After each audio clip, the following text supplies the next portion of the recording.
Minsan guys, masarap maglakad-lakad mag-isa. Kasi wala kang alalahanin kung saan ka pupunta. Walang pipigil sa'yo na dito tayo, dito tayo. Pag mag-isa ka lang, kahit saan mo gusto, ayan, punta ka dito, punta ka doon. Mas mapadali yung lakad mo. Tawid tayo guys. Medyo mainit. Ayan po yung mga bus, tourist bus, ayan. Ihatid ka sa hantungan mo kung saan mo gusto.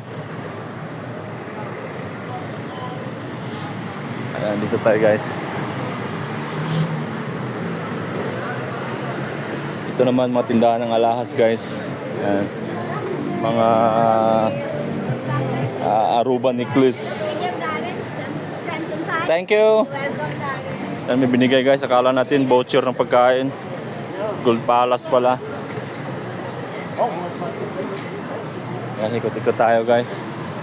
Parang wala pa tayo nakitang Pilipino dito guys. Parang ako pa lang atang.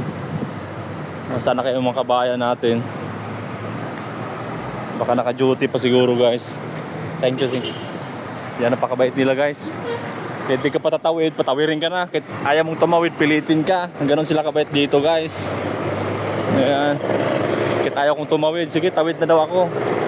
Basta nakaapa ka na banda sa may pedestrian line. Ayan, nakala nila tatawid ka na. Kahit di ako tatawid, napilitan akong tumawid. Kaya ayan, diretsuhin lang natin to. Ayan, napakaganda dito guys.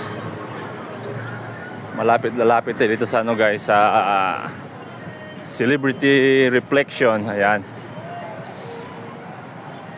Videohan natin yung barko na to.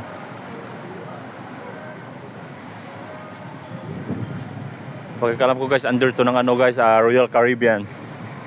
Dahil ito yung barko ni tropa ko, ni tropang Arman, Tumbaga. Tropa, shout out tropa. Nasa Celebrity siya dati guys, pero ngayon hindi ko lang alam kung saan na. Yan. Malaki din yung barko nila. Celebrity X. Ayan. Yan yung mga yachts dito maliliit guys. Ayan. Yan, may mga kalapate. Naghintay ng mga may magpatuka. Yan, napakaganda dito guys, yo.